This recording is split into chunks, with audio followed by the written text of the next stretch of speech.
మీరు ఊహించుకోండి, మనందరం ఒక సాయంత్రం అంటే మనకి కాశ్మీర్కి మనకి ఏంటి సంబంధం అనుకుంటాం. గ్లోబల్ విలేజ్ని మాట్లాడుతున్నాం, ప్రపంచాన్ని. అమెరికాలో చిన్నపాటి ఇన్సిడెంట్ జరిగితే దాని ప్రకంపనలు ఆంధ్రాలో కూడా ఉంటాయి.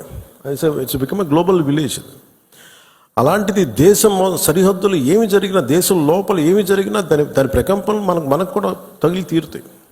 మేబీ ఒక సగటు మనిషిగా బతికే మనకి అంత అవసరం లేకపోవచ్చేమో, కానీ మామూలు మనిషికి అవసరం లేకపోవచ్చేమో, కానీ being a political party, regional పార్టీకి మనకు ఎందుకు అనే ఒక మైండ్ సెట్ ఉంటుంది. మన సంబంధం నేను చెప్తున్నప్పుడు బిగినింగ్లో జాతీయ సమస్యల గురించి నేను మాట్లాడుతున్నప్పుడు చాలా హాస్యాస్పదంగా ఉండేవాళ్ళు అందరూ నాతో.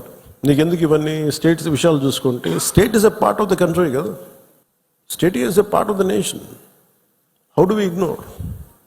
కానీ ఈ లిమిటెడ్, ఈ తక్కువ స్థాయి ఆలోచన విధానంతో మనం ఎప్పుడు బయట ఆలోచించాం, పరిధి దాటి ఆలోచించాం. సో ఎప్పుడు నేను ఆ దేశం కోసం ఎందుకు ఎంత తపన పడతానంటే, if borders are not secured, Kashmir భారతదేశం అంచు దాడితే పాకిస్తాన్ వస్తుంది. ఆ హద్దులు బాగలేనప్పుడు దాని ప్రకంపనలు ఇక్కడ దాకా వస్తాయి. మియాన్మార్లో గొడవలు జరిగితే మనకు ఎందుకు అనుకోవడానికి లేదు. అక్కడి నుంచి రోహింగ్యాస్ వచ్చేసి ఇక్కడ మనకి ఆంధ్రాలో కూడా ఉంటారు చాలామంది. దాని ప్రకంపన దాని తాలూకు ఇంపాక్ట్ మనకి ఏముంటుంది అనుకుంటే, ఒక 10 సెంట్లు భూమి ఉంటేనే, రోజు 2 సెంట్లు భూమి ఉంటేనే మనం ఎంత తెలుస్తాం. అలాంటిది కంట్రీ సరిహద్దుల్ని మనం చూసుకోకపోతే నాయకులుగా వచ్చే ఉపద్రవాలు ఇలా ఉంటాయి. మన దేశం ఎప్పుడు కూడా చాలా మెత్తని దేశం. ఉగ్రవాదులకి ఎందుకు సమాధానం చెప్పలేం. మీరు నిజంగా ఆవిడ పడ్డ బాధ చూస్తే ఎంత కనికరం అవసరం లేదు ఉగ్రవాదుల మీద అనిపించింది. నిర్దాక్షిణ్యంగా తీసేయాలన్నా.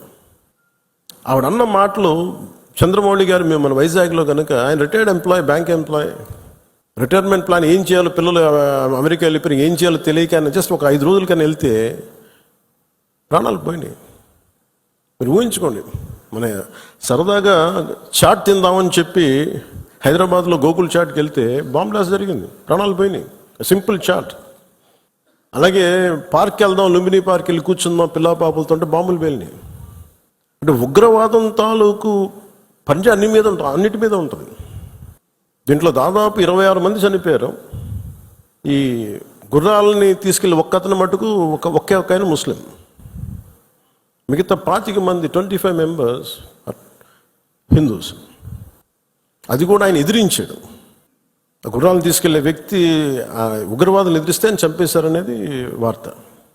అంటే కాశ్మీరు మనందరం ఒక అందమైన లొకేషన్ చూస్తే మేము చాలాసార్లు, అంటే నాకు ఎందుకు కాశ్మీర్ అనేది ప్రత్యేకంగా నాకు తగులుతూ ఉంటుందంటే, యాజ్ ఎ లీడర్ మీరందరూ కూడా, as a political party stake హోల్డర్స్గా మీరందరూ you have to read history.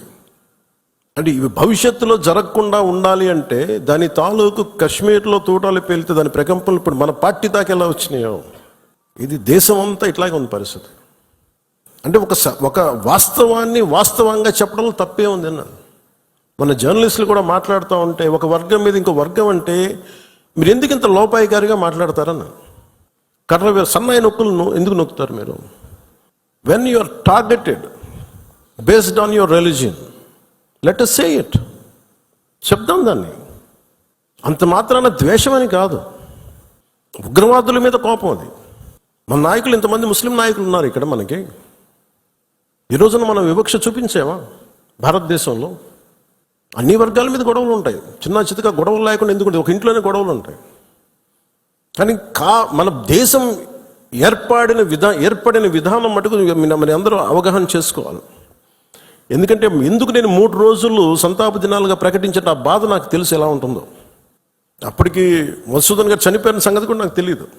ఎందుకంటే నేను 86 నుంచి 89 దాకా మన్నయ్య గారి సునీ గారి సినిమాల్లో చాలాసార్లు మేము అక్కడికి వెళ్ళేవాళ్ళం. 3 to 4, 86 to 89. ఇంకా కాశ్మీర్ ఉగ్రవాదం ఇంకా పైకి రానాలి, ఇంకా వచ్చి తొలి దశల్లో 89లో స్టార్ట్ అయింది. ఇంకా 90sకి దాదాపు ఎన్ని వేల మందిని చంపేశారు. కొన్ని లక్షల మంది కాశ్మీరీ పండిట్స్ని వలసపోయేలా చేశారు. అంటే ఆ రోజు కనుక కాశ్మీరీ పండిట్ల వలసను కనుక ఆపుండగలిగితే, అంటే ఎప్పుడు ఒక అలక్ష్యం, ఇది నా సమస్య కాదు వదిలేస్తే కాశ్మీరీ పండిట్లు అక్కడే ఉంటారు, అక్కడే పుట్టారు, అక్కడే పెరిగారు. వేరే రాష్ట్రాల నుంచి కూడా రాలేదు, అందరూ అక్కడే పుట్టారు, అక్కడే పెరిగారు. లక్షలాది మంది కాశ్మీరీ పండిట్స్ వలసలు వెళ్ళిపోయారు. నాకు పర్సనల్ ఎక్స్పీరియన్స్ ఏంటంటే 86-89లో మేము షూటింగ్ల కోసం నేను కొంత ప్రొడక్షన్లో నేను పనిచేసాను. చిన్న ఏదైనా కావాలంటే అవసరాలుగా మార్కెట్కి వెళ్ళాను. శ్రీనగర్ మార్కెట్కి వెళ్తే ఫస్ట్ ఇయర్ బాగానే ఉంది, కానీ 86లో 87, 88కి చాలా ఇబ్బంది అయిపోయింది. ఇంకా 89 దగ్గరికి వచ్చేటప్పటికి షూటింగ్ జరుగుతుంటేనే గొడవలు అయిపోయాయి.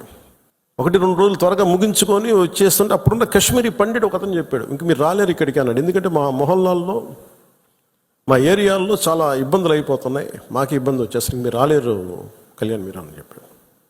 అంటే ఆ రోజు నుంచి ఈ రోజు దాకా కాశ్మీర్ ఎప్పుడు ఒక మండుతున్న సమస్య. మీరు as a party you make very stable. This is Janasena decision, all of our decision. అది Kashmir is an integral part of India that can not be denied. అది మీరు చాలా బలంగా మీరు మాట్లాడాలి.